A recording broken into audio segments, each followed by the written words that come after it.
Buenas tardes a todos. Bienvenidos a esta su casa, Iglesia Casa Vida.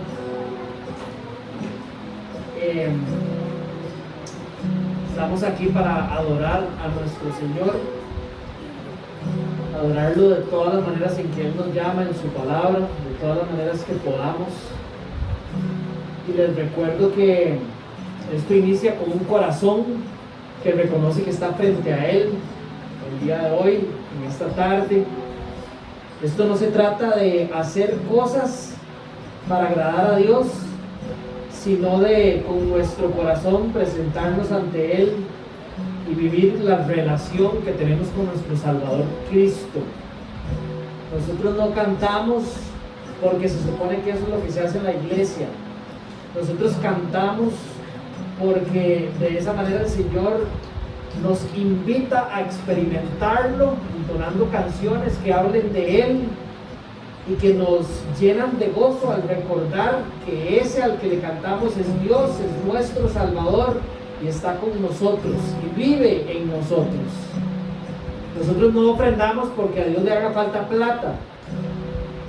Nosotros ofrendamos como una muestra de nuestra confianza en nuestro Padre Celestial que cuida de nosotros, como una muestra de obediencia a Dios que nos pide que a través de de todo lo que Él pone en nuestras manos, nosotros demos para que por medio de nuestra iglesia podamos ser edificados y edificar a otros, aquellos que lo conocen y aquellos que no lo conocen también. Nosotros no predicamos su palabra por 20, 30, 40 minutos sin sentido, simplemente porque eso es lo que se supone que hacen en la iglesia los domingos, sino que lo hacemos porque reconocemos que es el alimento para nuestro corazón, el alimento espiritual seguro, que es la autoridad máxima en materia de fe de nuestras vidas y guía segura siempre, sin error, inspirada por Dios, cada palabra para guiar nuestro caminar como cristiano. Por eso estamos aquí. Necesitamos traer el corazón al lugar correcto. Así que vamos a orar. Otra de las maneras en la que el Señor nos invita a, juntos con hermanos, hoy en la reunión de la iglesia, experimentar quién Él es y pedirle que lleve nuestro corazón a ese lugar que Él quiere, para que esto no sea simplemente un domingo más, sino que sea un encuentro de nuestra comunidad con nuestro Señor para darle gloria y alabanza. ¿Ok? Entonces oremos. Padre Celestial, Señor, Tú has roto el velo y ahora podemos entrar en Tu presencia, Señor, para adorarte.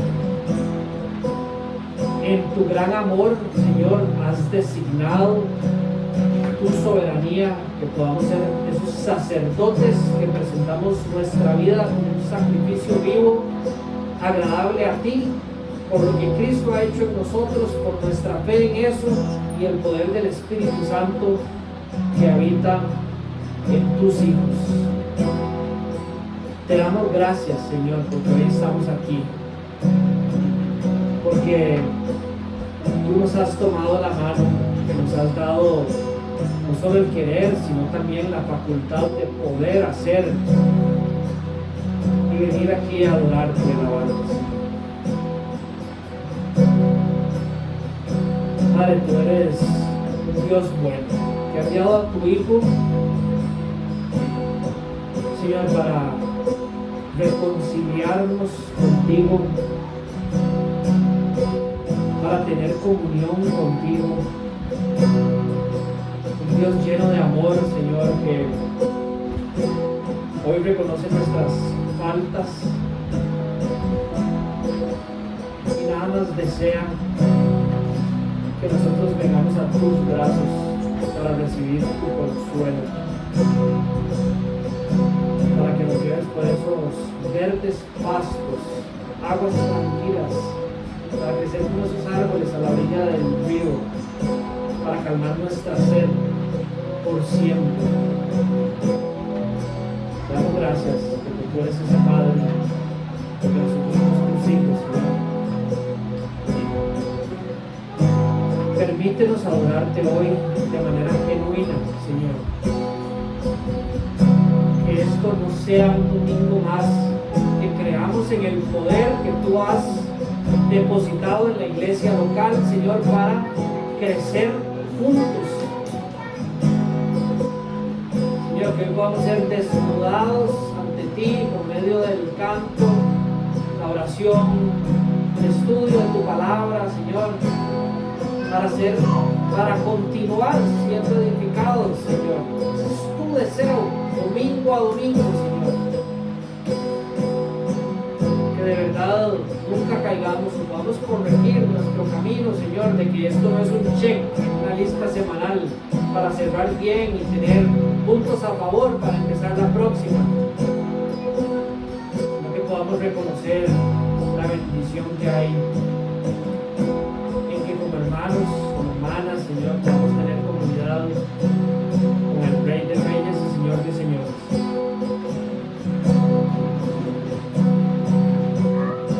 Que nuestro corazón cante, y cante no para la persona que tenemos a la par, sino que cante para ti. Señor, el grupo de alabanza no canta para la iglesia, nosotros no cantamos para los que están en la iglesia, nosotros cantamos para ti. Tú eres el único público. A ti es toda la oración, a ti es toda la gloria, Señor, y la alabanza. Como hermanos, como familia, aquí estamos, Jesús, aquí te cantamos. Amén. Si gustan, se ponen de pie y cantamos juntos.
Deja atrás tu vergüenza y empezar.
Solo Él es Señor, canta aleluya,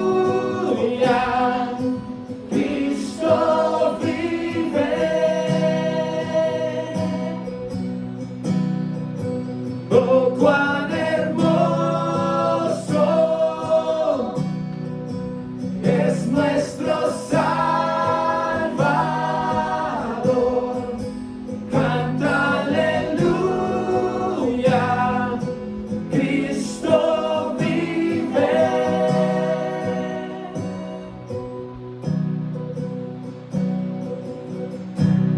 Ven ante su trono, brazos abiertos Él está, con sangre preciosa, Jesús borró nuestra maldad. Ven ante su trono, brazos abiertos Él está, con sangre preciosa, Jesús borró nuestra maldad. Ven ante su trono, brazos abiertos Él está, con sangre preciosa, Jesús borró nuestra maldad.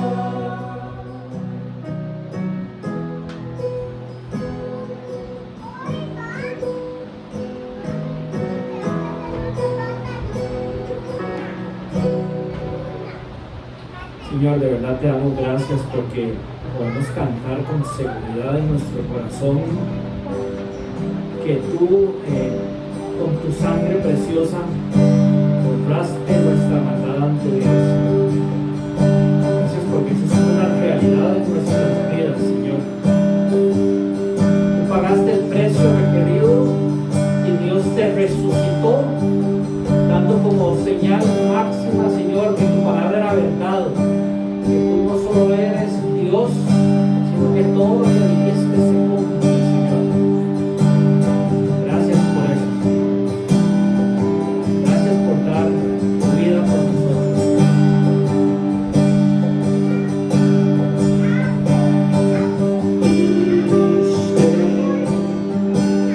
Tu vida por mí,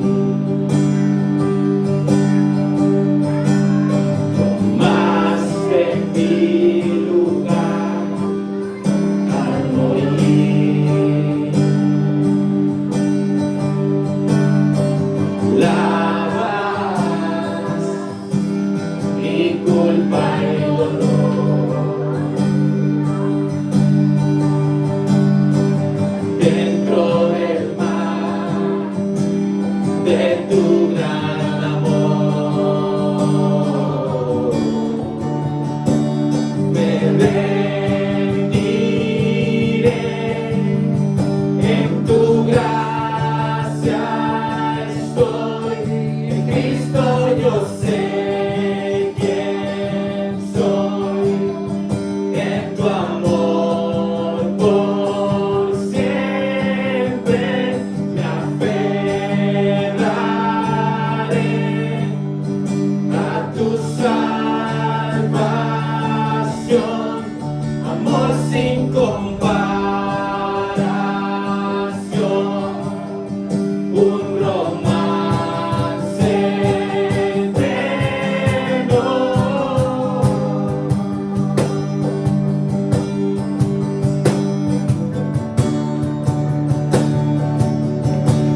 cantaré al que me recibió, cantaré al que vida me dio, al Rey por siempre.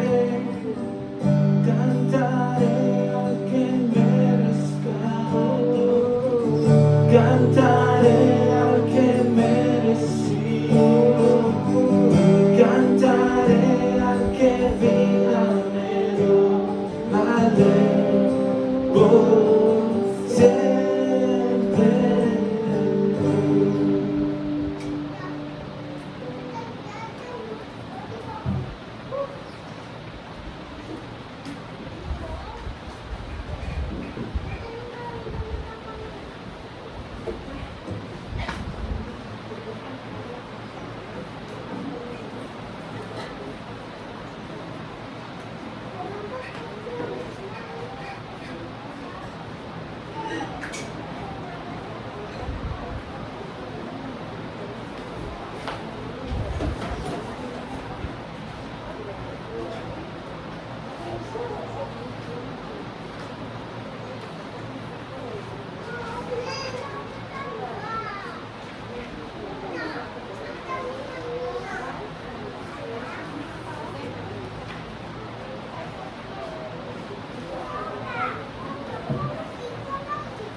Ok. Bien, como les decía al principio, vamos a adorar al Señor también presentando nuestras ofrendas. Para que ustedes sepan, Casa Vida, en aras de facilitar este proceso, porque también entendemos el contexto en el que vivimos y demás, tiene cuentas en el Banco de Costa Rica, tiene SIPE móvil también, parte de la asociación, y vamos a recorrer las ofrendas por medio del pescadito para las que lo traen el día de hoy. Entonces, mañana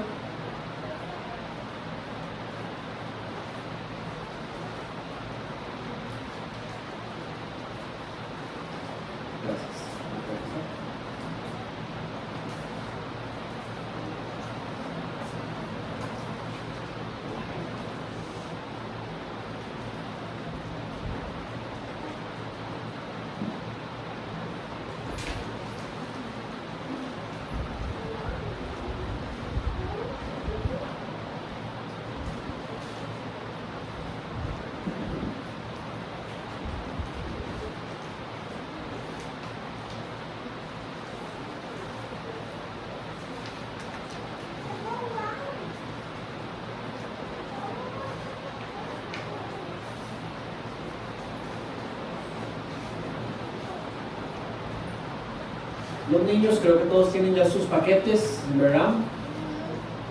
Bien. Y aquí hay Biblias. Oh, wow. Súper, curioso. Hay Biblias aquí enfrente también, si alguien necesita Biblias, igual yo estaré leyendo un texto. Siempre es bueno tomar apuntes, les recuerdo. Físicamente imposible que ustedes vayan a acordar de los versículos que voy a usar hoy, todos, entonces apuntar es muy bueno. Ok, vamos a orar por la ofrenda. Señor, una vez más, gracias, Padre, por recordarnos quién tú eres por medio de estas canciones, Señor, y guiar nuestro corazón para poder ofrendar hoy de una manera gozosa a tu iglesia local, Señor. Te pedimos que bendigas estas ofrendas, Señor, y que bendigas el equipo administrativo de esta iglesia para que en conjunto puedan tomar las decisiones sabias ante tus ojos, no ante los hombres, que te honra a ti, Señor. Esa es nuestra oración como iglesia. Amén.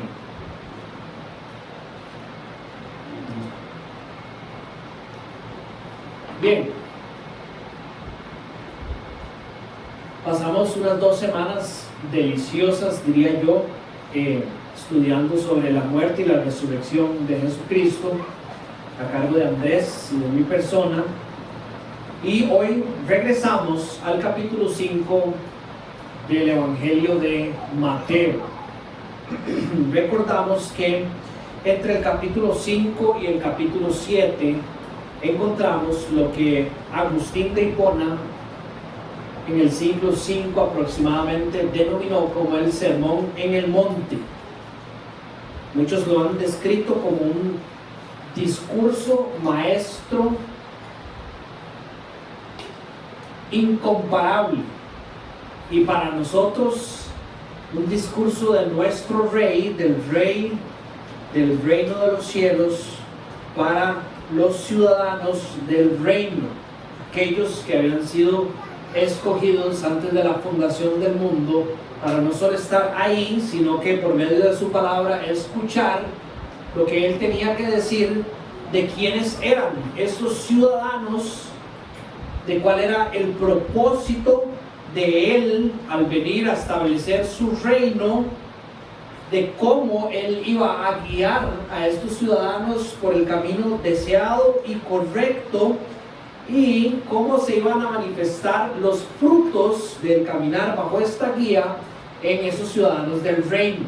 Entonces, si ustedes estudian para atrás, las enseñanzas están en nuestro canal de YouTube también, verán que desde el inicio Cristo empieza a dejar claro quiénes son los ciudadanos del reino de los cielos, no con una intención de excluir a nadie, sino de dejar claro quiénes son estos que han tenido un encuentro con el rey, y que por ende ya no viven bajo su rectitud, sino bajo la rectitud del rey que nos presenta aprobados ante Dios.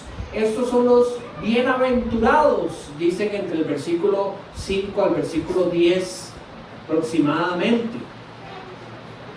Cristo describe cuál es el papel de él como rey salvador y la relación que él tiene con sus miembros. Después pasamos a la sección en la que estamos ahora, donde él habla sobre la ley divina y cómo los miembros de este reino deben de entender la ley de Dios.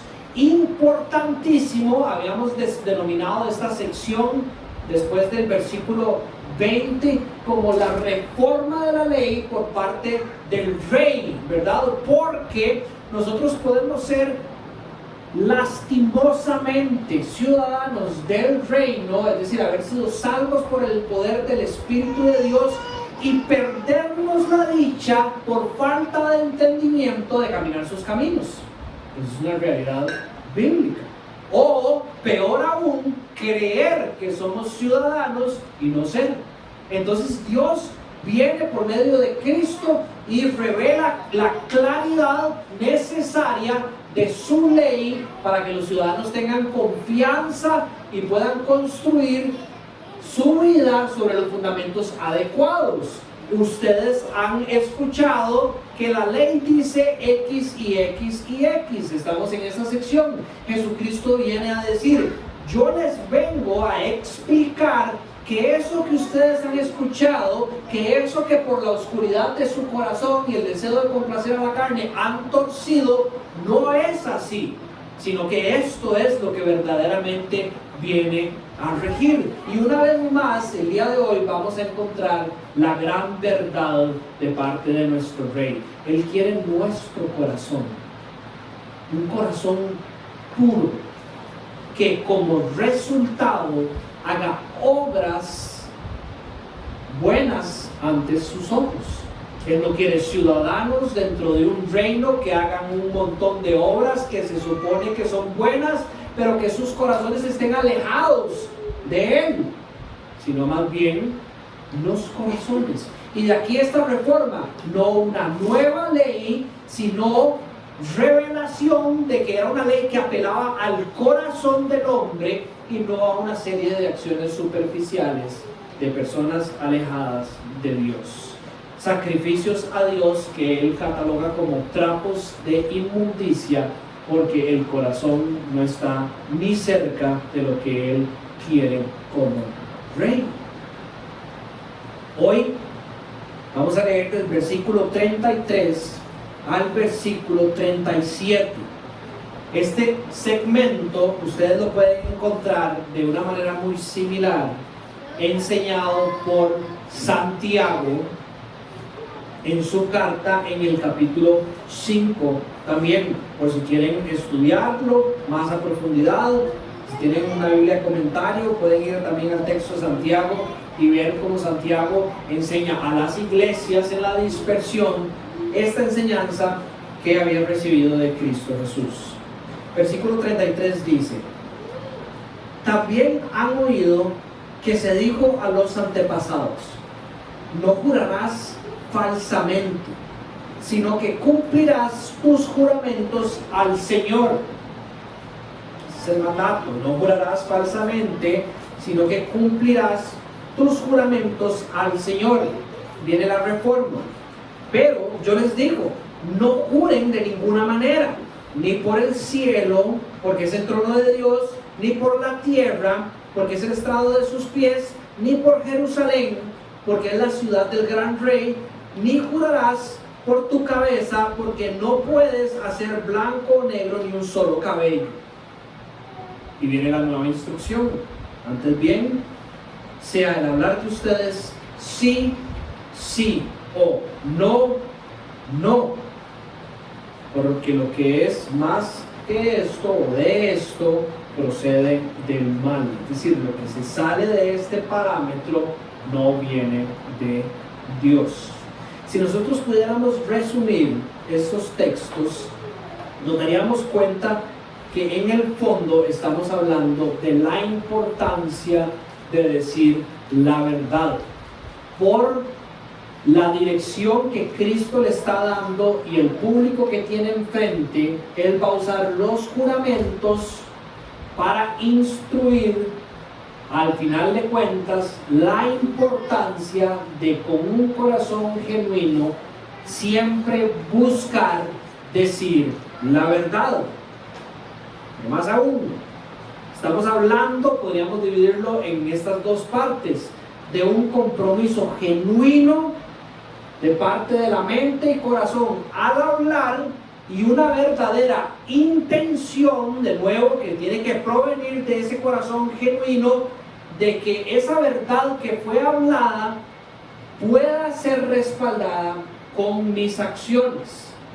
Entonces, un compromiso genuino entre mente al corazón de que lo que estoy diciendo es verdad, y después una intención que viene de ese corazón genuino de respaldar, de cumplir, de materializar esto que yo estoy diciendo o presentando como una verdad, en este caso como un juramento, un compromiso o un pacto, dependiendo de la versión que ustedes tengan. Ahora, ejemplos de más o menos cómo se podría ver esto. 1. Decir una mentira y querer respaldarla con la autoridad de Dios para salirse con la suya es desagradable ante Dios. Eso es claro, eso es fácil, ¿verdad? Lastimosamente, yo no sé si ustedes han escuchado, y yo sinceramente no recuerdo dónde fue que lo escuché. No me acuerdo si fue en un súper o no me acuerdo si fue en una estadística o en un artículo. Pero las personas, dice el mundo, que las personas que son más mala paga son los cristianos. No sé si ustedes lo han escuchado.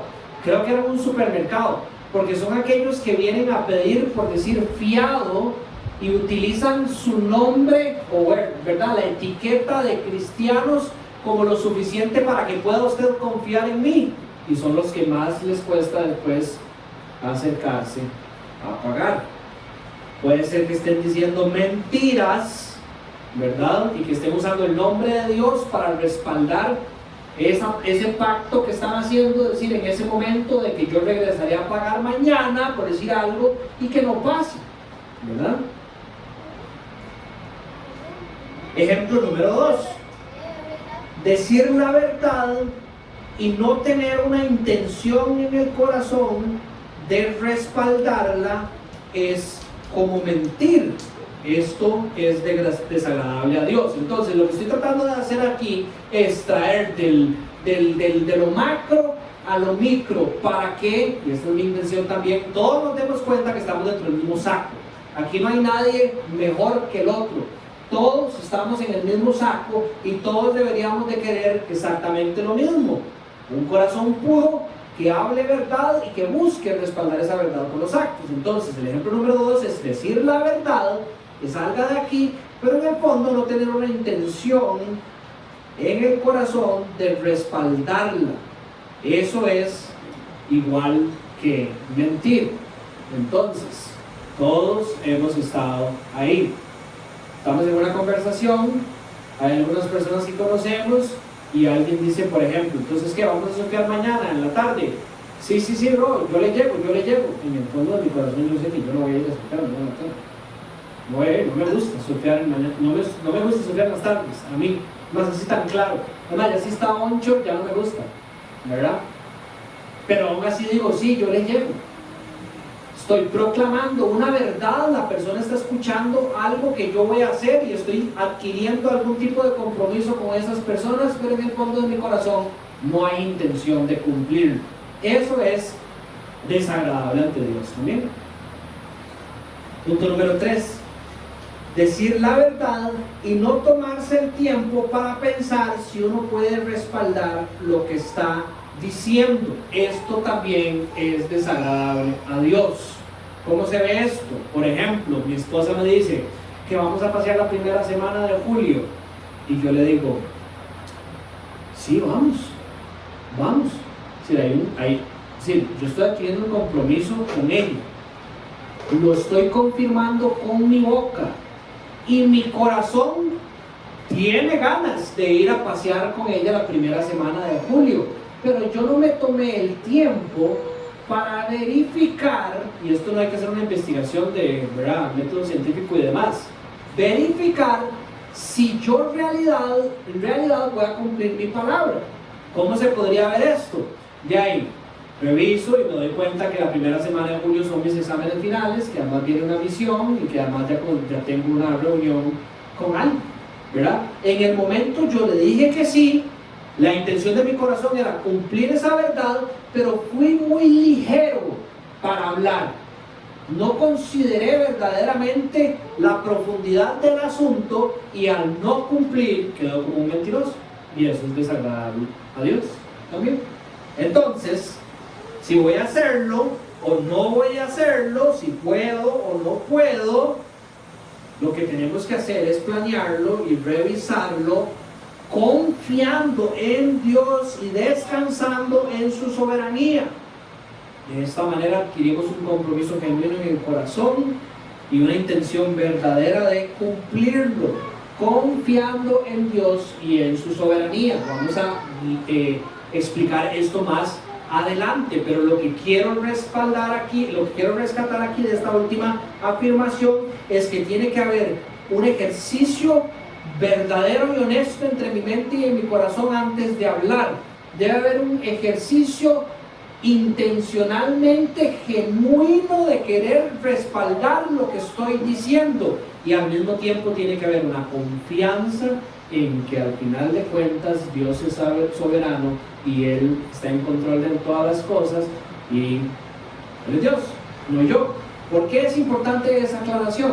Porque yo no quiero, ni Dios quiere, cristianos que son controladores. En la misma carta de Santiago, donde ya dije que está este texto, en los primeros capítulos, Santiago habla en el capítulo 1 sobre aquellos que planean y dicen, vamos a hacer esto, y vamos a hacer esto, y vamos a hacer esto, y Santiago dice,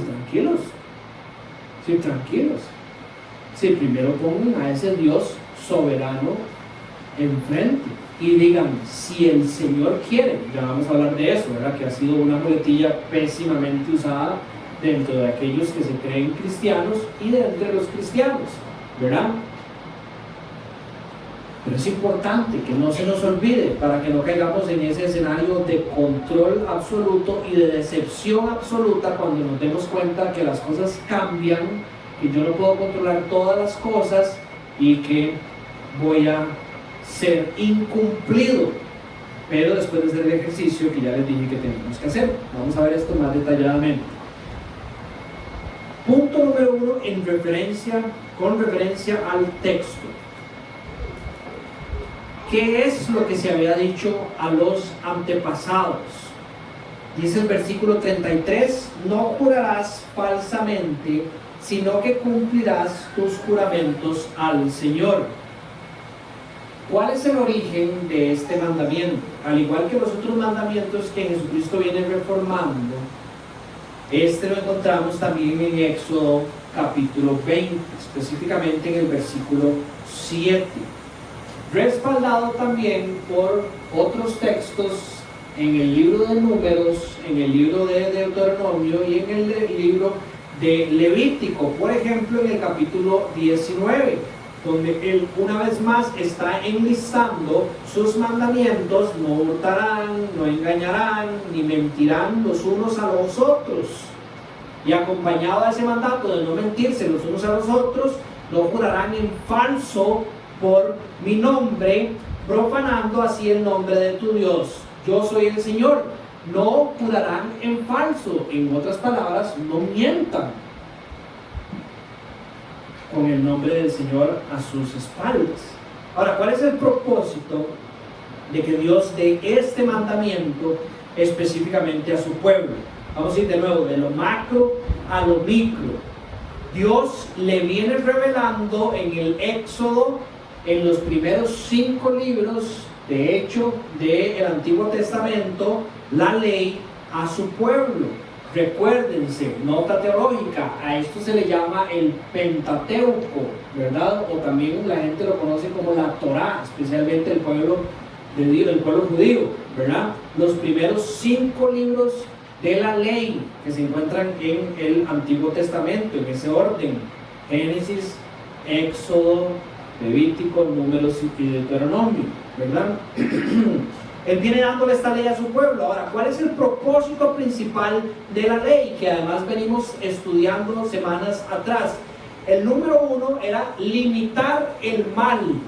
La ley que Dios le da a Moisés en el Éxodo no es algo nuevo, es la misma voluntad de Él hacia los hombres que viene revelando desde el principio, el capítulo 1 del libro de Génesis. Cuando Él la da de una manera escrita, lo que está es ayudando a esos hombres como nosotros, que tenemos una facilidad increíble de torcer la ley, los límites para que haya claridad de qué es lo que Dios ha establecido. Entonces Él da esta ley escrita, entre eso, este mandamiento que estamos estudiando hoy, para que nosotros podamos tener claro qué es lo que Él opina de la mentira y cómo nosotros tenemos que entender lo que Él opina, o los límites que Él establece para que algo se catalogue como una mentira ante sus ojos. También la ley tenía el propósito de revelar el mal en nuestros corazones. Yo espero, si yo hago un buen trabajo y si usted tiene un corazón dispuesto a las enseñanzas de Dios, que su maldad sea revelada el día de hoy, así como mi maldad fue revelada mientras yo preparaba esta enseñanza. Si conforme usted escuche lo que el Señor dice sobre los juramentos y sobre las mentiras, creo que todos aquí vamos a encontrar que hay algo en nosotros que debemos corregir, para la gloria y para la honra de Dios. Ese era el propósito de la ley también, y es hasta el día de hoy. Y obviamente, como estudiamos las semanas anteriores, revelar el Evangelio, ¿verdad? En la ley encontramos la moral de Dios, que es ese espejo frente a nosotros donde podemos ver nuestra inmundicia y por ende la necesidad de algo externo a nosotros, un Salvador, para poder presentarnos ante Dios justos y aprobados. La ley ceremonial, está también esta ley de Dios, que toda apuntaba a Cristo, este Salvador, y la política, que nos descalifica como reyes buenos de nuestra vida y califica a Cristo como este rey que está dando este discurso el día de hoy. Pero podríamos hablar que hay un segundo propósito aparte de este, con esa ley que Dios da a los hombres y es distinguir a su pueblo de todos los otros pueblos de la tierra, ¿correcto? Este es como quien dice el rebote de, ¿sí? ¿Cómo se dice? De la consecuencia de que Dios le dé esta ley a su pueblo, los distingue del resto de los otros pueblos. ¿Ustedes alguna vez han escuchado que el cristianismo es exclusivista? Sí, claro, 100%, exclusivista, es exclusivo. Los cristianos son exclusivamente el único pueblo de Dios en la tierra, no hay otro, no hay otra religión que sea ante este Dios de las Escrituras su pueblo, solo los cristianos.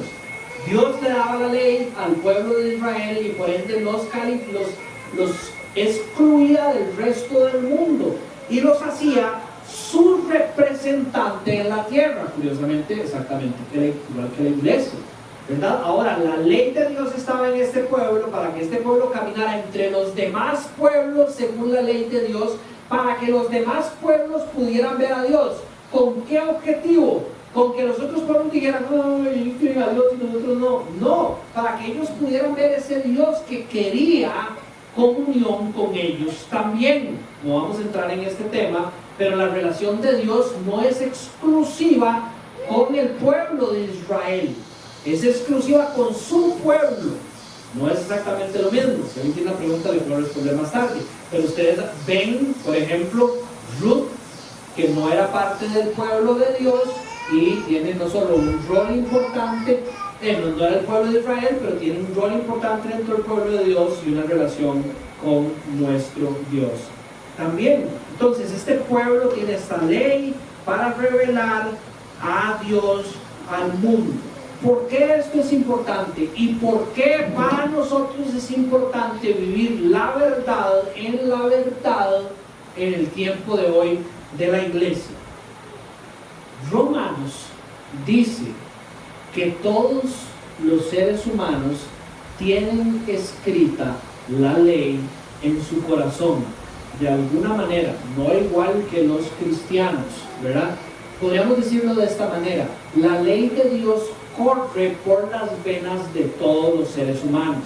Si ustedes estudian el capítulo 2 de Romanos, además, si quieren se los leo, van a encontrar esta verdad que viene a definir la importancia también de que nosotros caminemos en la verdad como Dios nos lo pide. Si ustedes van a Romanos capítulo 2, y les voy a leer, déjenme leer desde el versículo 12. Dice: todos los que han pecado sin conocer la ley, ¿verdad? Estamos hablando de aquellos que no son parte del pueblo de Dios, también perecerán sin la ley. Si no existe esto que si yo no escuché hablar de Dios, si yo no escuché hablar de Jesús, no voy al infierno, porque como yo no escuché, estoy excusado. Pablo está diciendo, no están excusados, también perecerán, muerte eterna, sin la ley. Y dice: y todos los que han pecado conociendo la ley, por la ley serán juzgados. Es decir, aquellos que conocemos la ley, esa ley nos juzgará ante Dios. Dice: porque Dios no considera justos a los que oyen la ley, sino a los que la cumplen. Sabemos que no espera Dios hoy que podamos cumplir en nuestra totalidad, y por eso manda a nuestro Salvador, que es Cristo. Versículo 14. De hecho, cuando los gentiles que no tienen la ley, define en este caso aquellos que no tienen la ley, cumplen por naturaleza lo que la ley exige, ellos son ley para sí mismos, aunque no la tengan.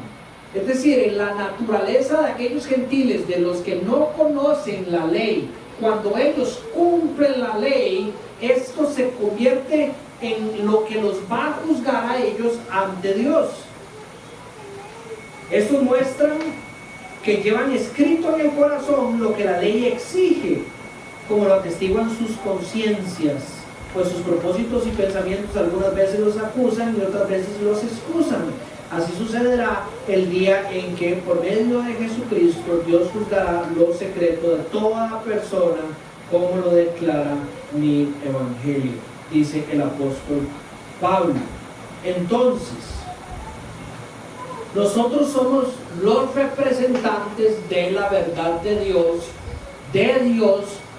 con el propósito de que en nosotros aquellos que de alguna manera comparten esta ley puedan ver en nosotros al Salvador y tener una comunión con Dios. Todo el mundo, voy a abrir un paréntesis muy lastimoso, ya hay extremos en el mundo, pero todo el mundo consideraría que mentir es malo, ¿correcto? Todo el mundo, excepto esos extremos horribles que hay en el planeta por el exceso de maldad y la ausencia de Dios, diría que matar es malo, ¿correcto? Que robar es malo. Yo nunca he escuchado en esta vida, ¿verdad?, que la gente ande robando y le digan, wow, qué bueno, bro, ¿y qué? Estás mejorando, estás haciendo cada día mejor, te puedo ayudar, te pago la U para que, ¿verdad? De la misma manera la mentira, desde cristianos y no cristianos, desde niños, a los niños les enseñamos desde pequeños que la mentira no debería ser parte de su manera de hablar, ¿correcto? Todo el mundo está de acuerdo por esto que corre en nuestras venas y nosotros los cristianos por el conocimiento de la ley de Dios, que la mentira está mal. Entonces, ¿cómo nuestra mentira afecta la posibilidad de que el reflejo de Dios en nosotros pierda la habilidad de llevar a otros a la presencia de Dios? Dios sabe que usar el nombre de Él de manera ligera, solo para tratar de dar más peso a nuestras verdades, para que la gente nos crea sobre el juramento que estamos haciendo, sobre lo que estamos diciendo, solo puede traer mancha a su nombre. Entonces Dios dice, no utilicen mi nombre en vano o falsamente, ¿verdad? O no hagan juramentos, enseña Jesucristo el día de hoy, porque sabe que si no se hace de la manera correcta, lo único que va a hacer es manchar el nombre de Dios. ¿Quiénes son los que son malos pagando en el supermercado? Billy, Merce, Dani, no, los cristianos. ¿Cuál es el nombre que quedó manchado 3 años después, 4 años después? Ya la señora del super no se acuerda que fue Billy el que nunca se volvió a pagar las papas o la coca. Bueno, en ese caso sería Carlitos, el de las papas y las cocas, ¿verdad? ¿Dónde está la pista? ¿Verdad? No, los cristianos, es el nombre de Dios el que está siendo manchado. Es poner la existencia de Dios en duda, porque si el mundo entero considera que mentir es malo y nosotros decimos que Dios es bueno, cuando nosotros mentimos le estamos diciendo al mundo que probablemente este Dios del que nosotros hablamos no existe, porque nosotros no caminamos bajo su guía. Estamos poniendo en duda la existencia de Dios a aquellos que no conocen a Dios. Es dar un mal significado también a la santidad de Dios. Nosotros decimos que la palabra de Dios es toda verdad, ¿correcto? Cuando nosotros mentimos o afirmamos cosas de manera ligera, sin un compromiso genuino de corazón y de actos relacionados a la palabra y la manera en que nosotros la vivimos, estamos diciendo que probablemente Dios también debe de mentir, de que esto no debe ser santo y perfecto y podría causar, claro, que desconfianza a la hora de leer. Las corrientes liberales del cristianismo nacen de ahí, de una desconfianza total, torcida, obviamente, de malas enseñanzas, que ya no creen en un Dios santo y perfecto que llame a los suyos a cumplir todo lo que está aquí, sino algunas cosas sí y algunas cosas no, y otro montón de cosas es como nosotros creemos. Esto definitivamente nunca debería de suceder. La ley fue dada al pueblo de Dios para revelar nuestro pecado, en este caso la mentira, para corregir nuestro pecado por medio del poder de Cristo y de su Espíritu en nosotros, y para que por medio de esa corrección guiara a otros a nuestro Salvador. Con respecto a esto, yo no puedo decir que soy intachable. Yo fallo cuando yo reviso mi sí en las 4 categorías que mencioné al principio. Yo no estoy en todas con un 100, pero a mí, por lo menos en la primera, no me puedo acordar la última vez que yo mentí deliberadamente. Es decir, que yo decidí simplemente engañar a alguien, ¿verdad? Y eso se lo estoy contando como una experiencia, no para vanagloria ni robarle la gloria al Señor. Pero eso nos hace diferentes con las personas. Todos, no todos, vamos a ver, de 10, voy a poner un ejemplo, no es verdadero, es para hacer el punto. De 10 de mis amigos que no conocen a Dios, los 10 mienten. Le mienten a sus esposas, mienten en su trabajo, mienten de todas maneras, ¿verdad? Es decir, todos mienten y no está mal ante sus ojos, ¿verdad? Es decir, saben que está mal, pero aún así lo hacen, ¿verdad? El que yo sea diferente y no pueda mentir por lo que Dios ha hecho en mí, hace que ellos puedan ver algo distinto, que los atraiga a esto que corre por sus venas, que al final de cuentas es una manera en que Dios se ha revelado a ellos para que ellos puedan conocerle y ser salvos. Ese era el mandamiento dado al pueblo de Dios. Ahora, ¿qué era lo que sucedía en el tiempo de Jesús? Y cómo lo que sucedía en el tiempo de Jesús tiene relación con nuestros días hoy. Dice el versículo 34, yo les digo, no juren de ninguna manera, ni por el cielo, porque es el trono de Dios, ni por la tierra, porque es el estrado de sus pies, ni por Jerusalén, porque es la ciudad del gran rey, ni jurarás por tu cabeza, porque no puedes hacer blanco o negro ni un solo cabello. Los judíos tenían una especie de teología de juramentos. Ellos habían desarrollado ya como algún tipo de técnica reconocida ante Dios, o que Dios había permitido de alguna manera con respecto a los juramentos. Y Jesucristo se está refiriendo al ejemplo particular en el que ellos, para no usar el nombre de Dios, darle peso a lo que estaban diciendo, pero en el fondo de su corazón, sabiendo que era mentira, empezaron a categorizar según la importancia de las cosas ante sus ojos, la manera en que podían mentir.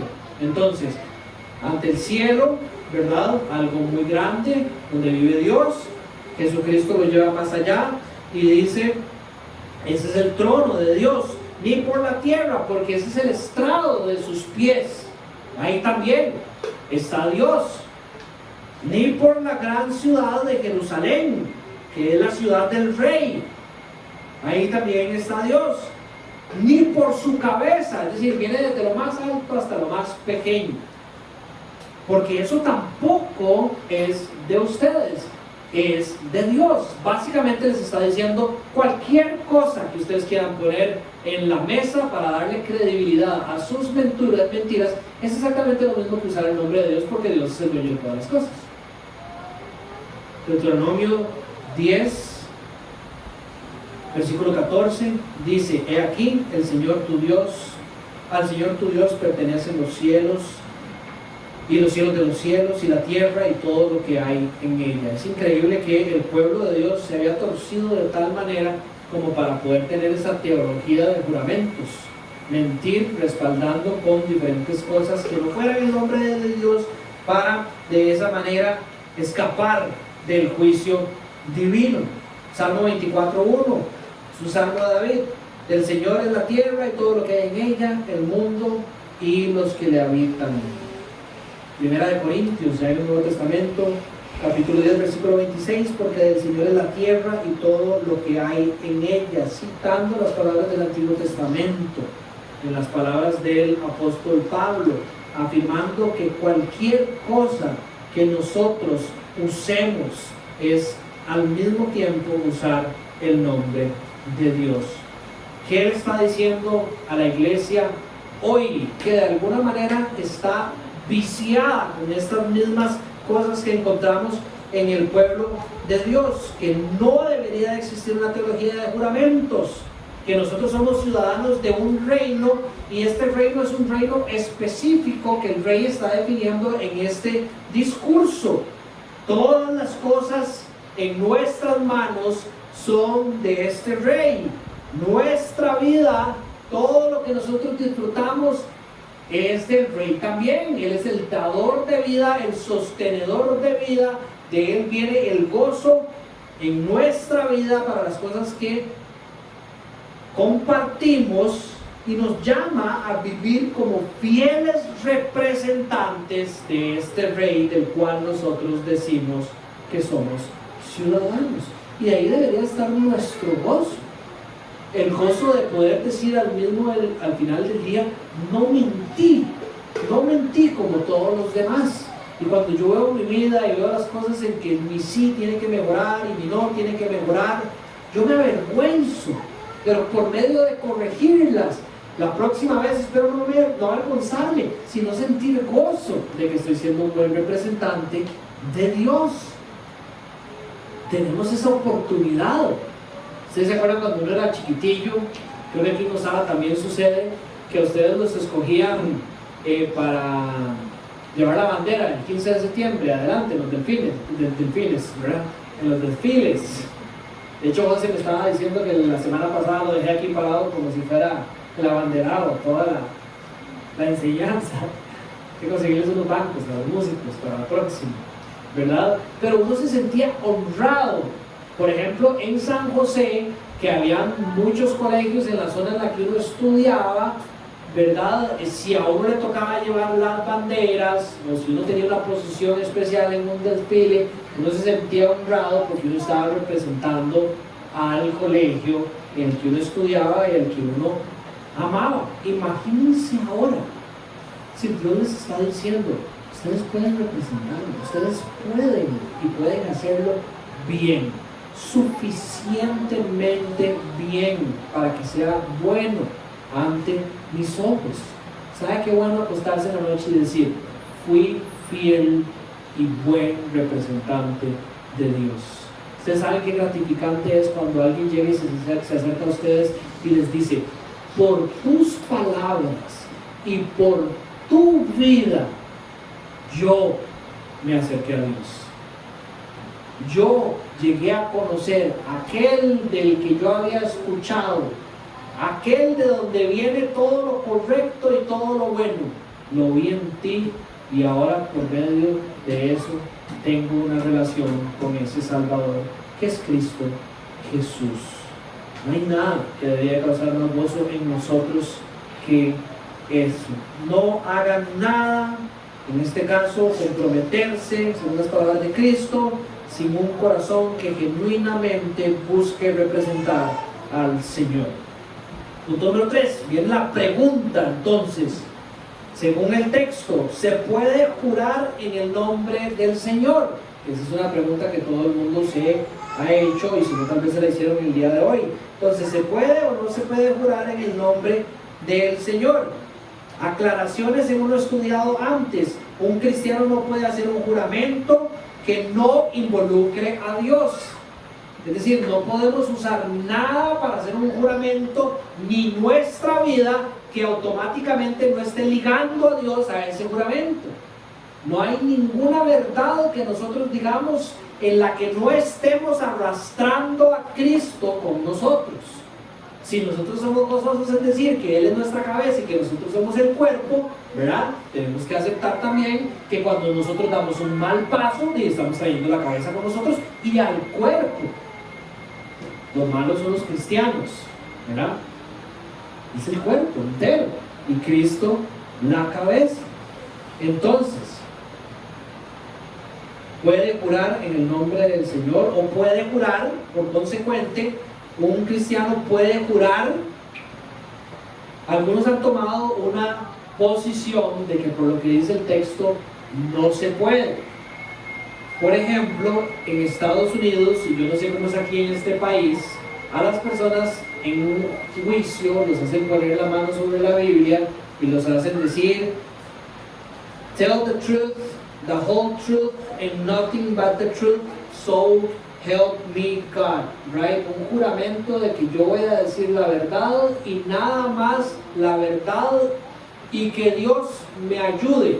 Ese es el juramento que toman los estadounidenses cuando están en una corte. Hay muchos cristianos que, basados en esta enseñanza de Jesucristo, han decidido ni siquiera tomar ya ese tipo de juramentos.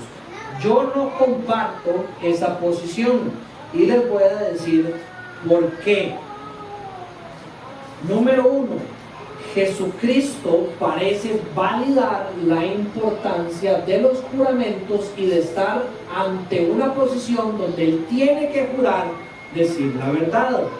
En Mateo capítulo 26, en el versículo 63 y 64, dice que Jesús estaba enfrente del sumo sacerdote y del Sanedrín. Y una característica de este siervo sufriente era que no hablaba, no decía nada. Igual ante Pilato, estaban impresionados porque él no decía nada. Estaba cumpliendo una profecía, por cierto, de Isaías 53. Pero dice que el sacerdote se refiere a él con estas palabras: te ordeno en el nombre del Dios viviente que nos digas si eres el Cristo, el Hijo de Dios. Y esa es la manera en que ellos invitaban a una persona a ser parte de este juramento y a obligarlos de alguna manera a decir la verdad. Y Jesucristo responde, rompe su silencio con esas palabras y responde, tú lo has dicho. Entonces parece que Jesucristo reconoce que en esa posición Él está obligado a responder ese juramento con la verdad, obviamente. Otros ejemplos en el Antiguo Testamento, en el libro de Números, en el capítulo 5, los sacerdotes, y esto es la ley de Dios también, invitan a las mujeres, en ese caso específico del versículo 19, a hacer un juramento como testimonio de su pureza. Para garantizar su pureza, los sacerdotes llaman a estas mujeres a jurar en frente de Dios de que su condición es la que dice ser. En Números capítulo 30, en el versículo 2, encontramos estas palabras también. Si un hombre, una vez más, otro libro de la ley de Dios, si un hombre hace un voto al Señor o hace un juramento para imponerse una obligación, no faltará a su palabra, es decir, procurará hacer la verdad, hará conforme a todo lo que salga de su boca, así como dijo, tiene que hacer. La ley dice si se pueden hacer juramentos en el pueblo de Dios. Deuteronomio 23, 21 y 23 dice: cuando hagas un voto al Señor tu Dios, no tardarás en pagarlo, porque el Señor tu Dios ciertamente te lo reclamará. Y sería pecado en ti si no lo cumples. Lo que salga de tus labios, de nuevo, cuidarás. No dice asegurarás, sino cuidarás de cumplirlo. Tal como voluntariamente has hecho un voto, un pacto, un juramento, dependiendo de la versión que usted tenga, al Señor tu Dios, lo cual has prometido con tu boca. Este es los libros de la ley del Antiguo Testamento. En el Nuevo Testamento, en el libro de Hebreos, en el capítulo 6, versículo 13, el autor de Hebreos dice esto: cuando Dios le hizo una promesa a Abraham, Dios hizo un juramento a Abraham, Dios hizo un pacto con Abraham, no pudo jurar por nadie mayor que él, entonces lo juró por él mismo. Es decir, ante Dios el juramento es permitido, y dice el autor de Hebreos que él lo respalda con él mismo, ese juramento. Hechos en el capítulo 2 tiene un texto similar, versículo 29 al 31. Estas son las palabras del apóstol Pedro: hermanos, Del patriarca David les puedo decir con franqueza que murió y fue sepultado, y su sepulcro está entre nosotros hasta el día de hoy.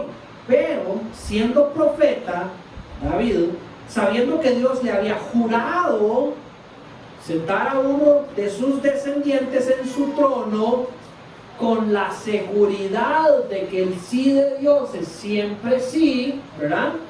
Dice, miró hacia el futuro y habló de la resurrección de Cristo, que ni fue abandonado en el Hades, ni su carne sufrió corrupción. En el fondo, todos los santos del Antiguo Testamento, antes de que Cristo viniera a la tierra, fueron salvos por fe. ¿Por fe en qué? En un juramento que Dios le hizo a la humanidad por medio de muchos. Adán en el Génesis capítulo 3 versículo 14 y 15, Abraham, después a Moisés, después a David, después por medio de los profetas, reiterado con Cristo Jesús y su venida. Entonces, si ustedes me dicen, ¿un cristiano puede hacer juramentos? Sí, sí puede, entendiendo todo lo que hemos dicho hasta el momento. ¿Es necesario hacer juramentos? No, no es necesario hacer juramentos, porque Jesucristo dice en el versículo 33, sea el hablar de ustedes sí, sí, no, no. El 34 había dicho ya, no juren de ninguna manera, no es necesario, porque ustedes, los ciudadanos de mi reino, con toda su mente y todo su corazón, van a intentar de que su sí sea sí y de que su no sea no. Y cuando eso no se pueda cumplir, ojalá, dice Dios, que sea simplemente porque yo soy soberano y puedo hacer lo que yo quiera y cambiar las situaciones. No tenemos la necesidad de hacer juramentos ni en el nombre de Dios ni en nada más que obviamente sería representar a Dios y arriesgar manchar el nombre de Dios. Nuestro sí debería de ser sí, que nace de un corazón que entiende que está enfrente de Dios. Cuando nosotros vamos a decir sí, tenemos que hacerlo como cristianos, tenemos que hacerlo como ciudadanos del reino de los cielos. Nosotros no podemos ser un sí aquí y un sí en el trabajo diferente, creyendo que como no estamos en la iglesia, no estamos en el lugar donde habita Dios. No, Dios habita aquí. Nuestro sí debería ser sí siempre. Ese es el esfuerzo que tenemos que hacer. Nace de un corazón que teme a Dios y no a los hombres. ¿Cuántos de nosotros le hemos dicho que sí a alguien por temor a él? Y ese temor puede ser un temor súper lindo. Naja de repente llega y me dice, hey, ¿pueden ir ustedes y su familia la próxima semana? Vieras que tengo ganas como de cocinarles algo. Que por cierto, es una invitación genuina, Naja. No sé por qué no ha llegado a ese tipo de invitaciones, ¿verdad? Y que yo por cuidar a Naja, porque me cae demasiado bien y por no hacerla sentir resentida ni nada, es decir, por un temor más grande hacia Naja que a Dios, entonces yo le digo, sí, de fijo, yo creo que sí, hagámoslo, sí, ¿verdad? Entonces, sobre todo, bueno, no sobre todo, nuestro temor debería ser a Dios y de ahí nuestro comportamiento. Entonces de ahí deberían hacer nuestro sí, deberían hacer nuestro no por complacer a los hombres. Un problema muy grande de los hombres es que le decimos que sí a todos, porque las mujeres también, ¿verdad? Le decimos que sí a todos o a todo el mundo. Ojalá, y especialmente a las personas que más queremos, ¿verdad? Y de repente tenemos una agenda incumplible. Este sí tiene que nacer de un corazón también que busca reflejar a Dios, y de ahí el tiempo necesario para poder responder. Antes de que yo le responda a mi esposa, si yo puedo ir en julio, probablemente voy a tomarme un tiempo para revisar agenda, hacer un par de llamadas, ver quién va a predicar cuando yo no esté, y eso puede tomar un tiempo antes de yo poder dar mi sí. No es que cada vez que digamos, si Vale llega y me dice, Dani, ¿quiere almorzar hamburguesa? Y entonces yo, son toque, deme un par de horas, son toque, ¿verdad?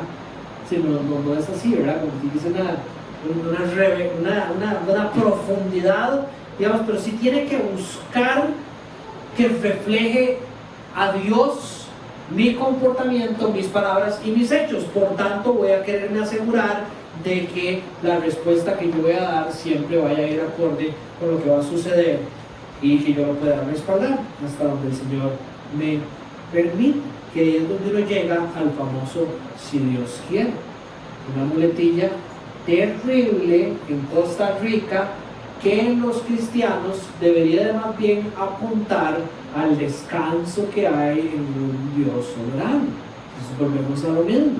Naja nos invita a cenar, nosotros revisamos como familia nuestros compromisos y nuestras capacidades y le decimos, sí, Naja, si Dios quiere vamos a estar ahí. ¿Y por qué si Dios quiere? Porque nosotros descansamos en la voluntad de Dios para nuestras vidas y sabemos que hay cosas que pueden cambiar y demás.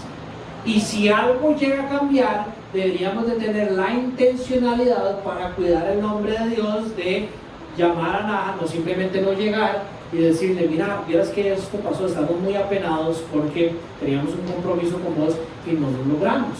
En Costa Rica, el si Dios quiere es casi sinónimo a estoy mucho más inclinado a no hacer lo que hacer, ¿verdad? Entonces, ¿qué? ¿Usted cree que vayamos a ir a Rocabruja antes de que se acabe el verano? ¿Verdad? Y si Dios quiere, ¿verdad? Si Dios quiere, eso es básicamente decir, nada, no creo que vayamos, no creo que lo logre.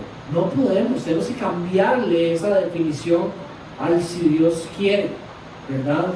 Yo tenía un profesor en la universidad que recuerdo que decía, nos vemos la próxima semana, decía siempre al final de la clase, nos vemos la próxima semana si Dios quiere y si ustedes también. Porque es una realidad.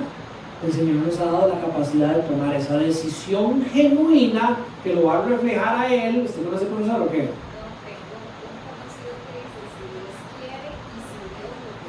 Y si Dios lo permite, y si usted quiere también, súbele eso, ¿verdad? Porque tenemos la capacidad de analizar nuestra vida y de con todo lo que tenemos decir un sí.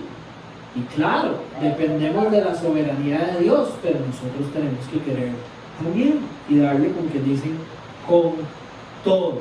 Que nuestro sí sea sí, nuestro no sea no, que olvídense de ponerles tantas flores a las cosas. Es que vieras que está Juan. Vean. Juanfe, yo le digo, Juanfe, ¿te tomaste todo el fresco? Papá, déjame explicarte. ¿Te tomaste todo el fresco? Papá, déjame explicarte. ¿Sí o no? ¿Te tomaste todo el fresco? Papá, déjame explicarte. Yo nada más quiero un sí o un no. Dígame, como adultos somos iguales. Le ponemos demasiadas flores a las cosas. ¿Vas a hacer lo que te dije? Mira, déjame explicarte. ¿Verdad? Estás practicando las disciplinas espirituales. Mira, déjame explicarte. ¿Sí o no? ¿Verdad? Señor, tengo un compromiso con vos. Soy cristiano, soy tu hijo, quiero caminar tus caminos. Estás caminando mis caminos. Déjame explicarte. Es que esta semana, pasaron un montón de cosas. No podemos decir sí o no y ser genuinos y comprometidos y desvergonzados, digamos, con lo que respondemos. Las preguntas que traje, hemos perdido hoy este valor de ser reales, verdaderos en la vida cristiana, tanto como tememos que se ha perdido en la vida del mundo. Si en el mundo sabemos que el sí es no y que el no es sí, en la iglesia estamos llegando a ese punto. Tenemos que cambiar. Casa Vida nos hará, esta es nuestra responsabilidad y ojalá que por medio de esto le demos ejemplo a otras iglesias donde creo que sí pasa esto. El sí se ha vuelto un no, el no se ha vuelto un sí. Todos reconocen que estamos dentro del mismo saco, somos responsables de fallar y buscar cambiar para la gloria de Dios. Tienen un compromiso genuino cuando está diciendo su sí, o estamos dados nosotros a modificar ese sí y disfrazarlo después. Es confiable nuestra palabra. A mí me gustaría que hiciéramos este ejercicio, que no es bonito, acercarnos a otros hermanos en la fe y decirles: ¿vos confías en mí? Cuando yo te digo que voy a hacer algo, ¿vos esperas que yo lo haga? Me podrían sorprender, ¿verdad? Cuando de repente reciban una respuesta como de: más o menos. Muchas veces usted, pastor, dice como que lo va a hacer y no lo hace. Hacemos lo que decimos que haremos. ¿Puede la gente presentarnos como modelos de integridad? Todo cristiano debería de alguna manera anhelar ser un modelo de integridad. Qué bonito poder decir: hey, vean a mi iglesia, como Pablo decía, véanme a mí, vean a mi iglesia como un ejemplo de quién es ese Dios. Y no decir: hey, vean, que no vean todavía. Sí, vean a Bernie, para que vean a Cristo. No, todos deberíamos unidos como hermanos, esforzarnos y apoyarnos los unos a los otros para corregirnos y exhortarnos, y que cuando nuestro sí sea sí, o cuando no está, ¿verdad? Cuando sí, nuestro sí o no, ¿verdad? ¿Entienden? Cuando falle, poder acercarnos con amor y decir: mi hermano, no estás dando buen testimonio de quién sos, de quién vive en tu corazón, y Cristo te puede cambiar. Pero si nadie nos lo dice, ¿cómo vamos a hacer? Cierro con esto: la importancia de cambiar. Obviamente Dios no soporta a los mentirosos. Eclesiastés capítulo 5, versículo 4 y 5: cuando haces un voto a Dios o a una persona, no tardes en cumplirlo, porque Él no se deleita en los necios. El voto que haces, cúmplelo. Es mejor que no hagas votos, o que hagas votos y no los cumplas. Bueno, eso es el texto. El voto que haces, cúmplelo. Ya hemos leído el mandamiento reforzado en el versículo 16: no darás falso testimonio de mí, no vivirás una mentira. Dios odia a los mentirosos. Es importante cambiar también. Las promesas son la base de nuestra relación con Dios. Dios ha hecho promesas con nosotros y nosotros hacemos promesas con Dios. Si nosotros no analizamos la manera en que estamos comprometidos con Dios, nuestra relación con Dios va a ser pobre. Si mi sí no es sí, cuando yo escucho la palabra de Dios los domingos y digo: Señor, eso es verdad, me comprometo con vos a cambiarlo, en el fondo no lo voy a hacer, porque mi sí no es sí. Esa es la práctica en todos los aspectos de mi vida, y eso lo llevo con el Señor. Y no solo eso, sino que vivimos en un cristianismo temeroso, porque el sí del Señor puede ser que no se cumpla como no se cumple el mío. Entonces, si el Señor me dice que estoy asegurado, mi vida está asegurada por Cristo en Dios, de repente no camino como tal, porque puede ser que no sea cierto, porque yo lo llevo, ese vicio horrible lo llevo a mi relación con Dios. Hay que cambiar, porque las promesas son la base de nuestra sociedad también. Si su sí no es un sí comprometido de mente, corazón, en el Señor, con el Señor, ¿cómo es el sí que usted dio en el altar? Por ejemplo, las personas se casan y dicen ante Dios: sí, traemos este pacto ante ti, y sí, me comprometo. Y en nuestro corazón pensamos en 1000 diferentes maneras en que podríamos no honrar ese sí por el resto de nuestra vida. Eso es lo que pasa en la iglesia. No voy a hablar de fuera de la iglesia, porque lo que pasa fuera de la iglesia ni siquiera son matrimonios, pero eso es lo que pasa. Matrimonios como Dios los define, ¿verdad? Eso es lo que pasa dentro de la iglesia. Vamos con un sí en el que nosotros ni siquiera creemos que lo vayamos a cumplir. En algunos casos, ¿verdad? En los negocios también, una vez más, las promesas son la base de nuestra sociedad. tenemos asociados, empezamos un proyecto, le decimos a alguien, sí, esto es lo que vamos a hacer y lo vamos a hacer de esta manera, y en el fondo sabemos que no tiene que ser así. Lo veo todos los días en el área de la construcción. Billy dice que lo ve también en el área de la construcción. Miles de personas que llegan y le dicen a un cliente, él lo va a construir por 100, yo lo hago por 60, y en el fondo saben que a mitad del camino van a ir por los otros 40, porque por 60 no se pueden construir. Es decir, el sí, yo le construyo la casa, es mentira. Y eso está también dentro de la iglesia, y hay que corregirlo. Y obviamente entre las relaciones nuestras, necesito oración de mis hermanos. Sí, claro, yo voy a orar por vos. Debe haber un muy alto porcentaje de que cada vez que un cristiano dice eso, no pasa. Además, yo estoy tan consciente de lo peligroso que es mi sí en ese tipo de áreas que tengo una lista. Entonces cuando alguien me dice, ore por esto, yo lo apunto, porque sé que si no, mi sí se lo lleva el viento. Y no oré por la situación de esa persona. Necesito ayuda para que mi sí sea sí. Y así con todo lo demás. Te prometo que voy a caminar con vos en esta batalla espiritual. ¿No me volvió a llamar? Claro, estoy comprometido, soy un miembro de esta iglesia y me someto a las autoridades de la iglesia. Claro que voy a caminar bajo la dirección del liderazgo que Dios ha dado a esta iglesia, pero siempre cuando no me molesten. Eso no lo dicen, pero está dentro de su corazón. Entonces sí me comprometo, pero en el fondo no. En el fondo, cuando mi pastor me diga algo que yo no estoy de acuerdo, mi corazón me dice que yo sé más que él. Entonces no me voy a comprometer. No hay un sí genuino.